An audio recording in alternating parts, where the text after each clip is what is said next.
thank you very much for all of you. I mean, and you've already given us some good examples that collaboration is beginning, and there are some obstacles. So just going back to this question about the fact that there are commercial icebreakers that are in port because there's no work for them, and yet there's so many nations that are building and buying new icebreakers.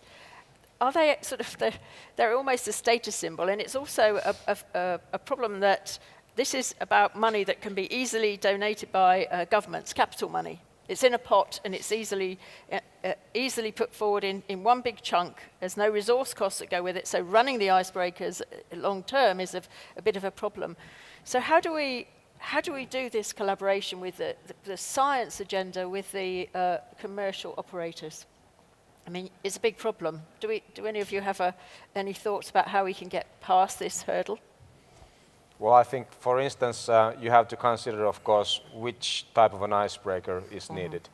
Yeah. There might be a strategic naval vessel which happens to be an icebreaker, so that's perhaps another story.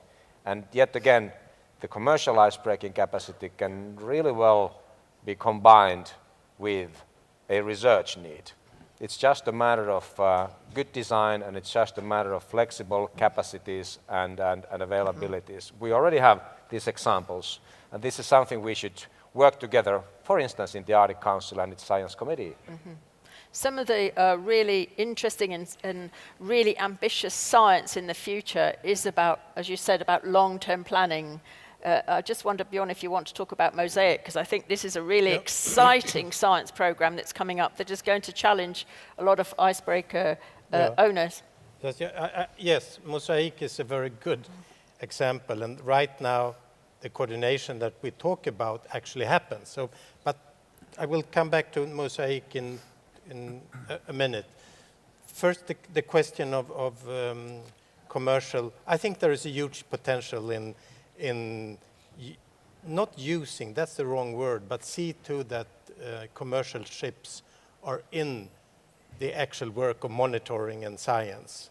But in my mind, and you have to correct me here, you have to see the benefits for the commercial ships to actually do it. I mean, you cannot say, just do it. I mean, you're going there, let's put on some equipment. It's not that easy. The project Arise that I'm heavily selling here do have a component actually on that aspect, and that is how to dock or join forces between commercial and science. So we hope a lot for this Arise. When it comes to Tero, I'm not totally agreeing when you sort of say that Arctic Council should or could. Maybe could, but not in the format that I see Arctic Council right now.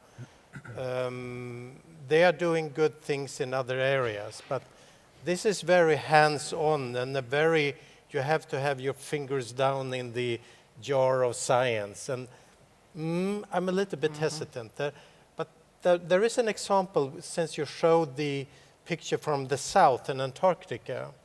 There is a network in Antarctica, which many of you probably know of, that's called COMNAP, C-O-M-N-A-P. And all countries and operators active in Antarctica is a part of that organization. And then when you're in COMNAP, automatically you coordinate flights and snowmobiles and ships going down and all sort of things. And they've been around for quite a few years, so if it's 30, 40, something like that, 25 maybe. And I think we should learn from the Antarctic example and see if in the Arctic we could do something similar in the Arctic, probably outside the Arctic Council. That is what I think right now. But we can talk more about that. Mosaic, people here again in the audience are heavily involved in Mosaic, and Mosaic is led by Alfred Wegener Institute in Germany. And the background of Mosaic is the following. We have really dark spots in the Arctic, and that's during the dark period. That is the winter time in the Arctic. And we have scarce data, and we do extrapolations from summertime into wintertime, and those extrapolations we feed into the models on the climate change. That is not acceptable. So the mosaic is a very good example of trying to catch more what's happening during the winter time in the Arctic. So Germany, through RV, very generously offered their beautiful Polarstern. And Polarstern will be frozen in the autumn of 2019 and hopefully come out somewhere spring 2020. But We can come and get it. you were fast there. I was on my way. If it starts, that's the point. we have The resources. Finns are quick. We get her out there.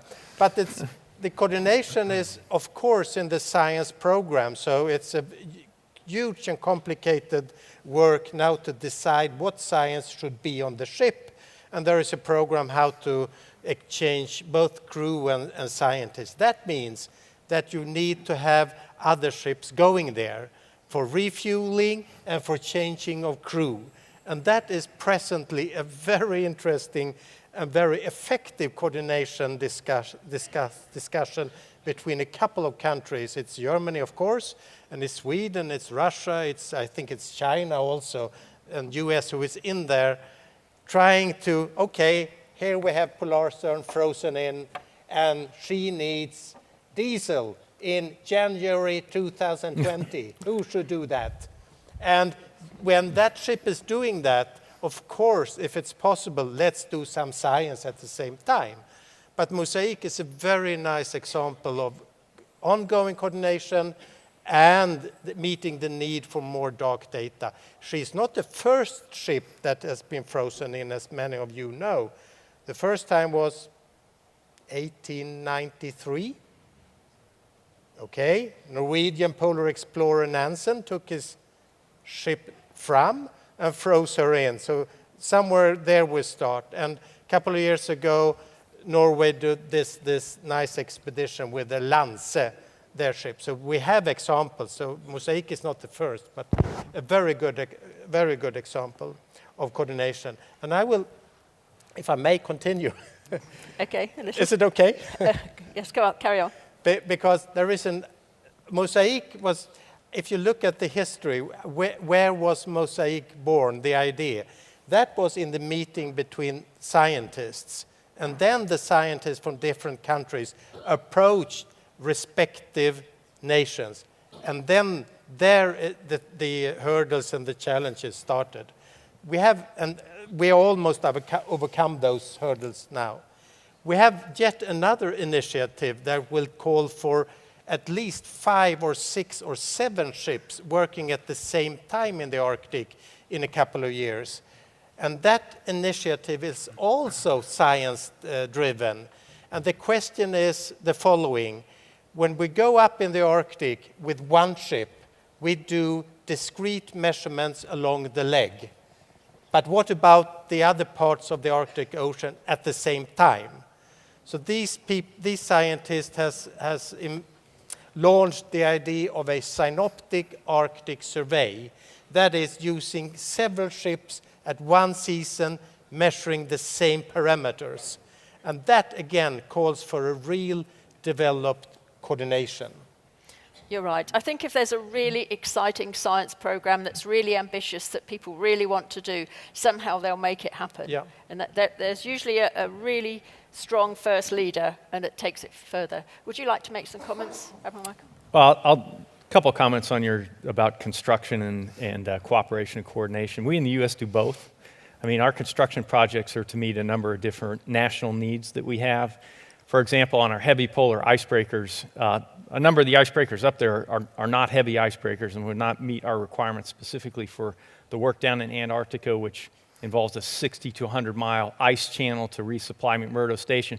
Plus, our icebreakers have to operate at both poles, so they have to have good open water characteristics is another piece that we have, and they perform national security functions and other things that we do for the United States. So when you really dig down into the world of icebreakers, it becomes pretty complicated pretty quickly, because depending on what environmentals you want them to be able to operate in, whether you want them to go up in the Arctic during the winter, that's a very different thing than going up in the Arctic during the summer, which is some of the less capable vessels. So we build custom when we can, but we also have a great track record of cooperation. I'll just call out my Canadian colleague here.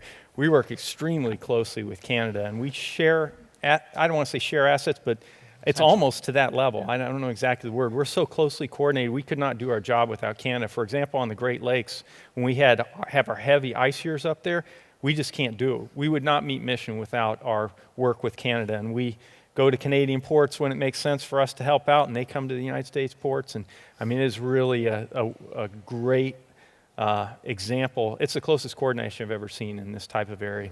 And we'd like to do that with other nations too, because these are such scarce resources for search and rescue reasons, or you're there, we're there. It makes a lot of sense to cooperate. And I appreciate Taro bringing out this huge potential world fleet that we could actually put together. But you know, you got to pay bills, and you got to get the legal stuff right, and a bunch of other things. But I know in the Arctic Coast Guard Forum, we have, as the U.S., an aspirational goal of working with all the partners, not only with icebreakers, but all the assets, and seeing if we can best use those in a coordinated fashion, or perhaps even a joint or combined fashion to work together in these incredibly big, weather-challenged, logistically challenged areas. It just makes sense. So we have a lot of aspirations for the Arctic Coast Guard Forum. One other point I want to make on icebreakers, this goes to Bjorn's point about science and ships. You know, scientists want ships, and when you're designing a ship, it's much better to get the science requirements in up front, because Absolutely. if you try to bolt them on later, it gets real expensive, and it gets real kind of jury-rigged. I don't know if that translates well. In the English, that means kind of just put together with Band-Aids. But one of the things that I appreciate, and I think Nordica has this, is the ability to take on board standard shipping containers with power. And that modularity concept we're looking at very carefully, because scientists, if they do a standard shipping container, they can build their scientific suite in there ashore, put it on standard cargo handling equipment and road equipment, bring it on the ship and plug it in, custom made for that particular expedition, and offload it and onload it. So I think that concept of modularity is a new thing going forward. I think it offers great opportunities. We have to do the 110, 220 thing, I guess, put our adapters in there, but it offers great opportunities for scientists going forward, that modular concept. So we're looking at that very closely. Adapters are available. Yeah, adapters are available. That's right. Get them at the front desk. Yes. Okay.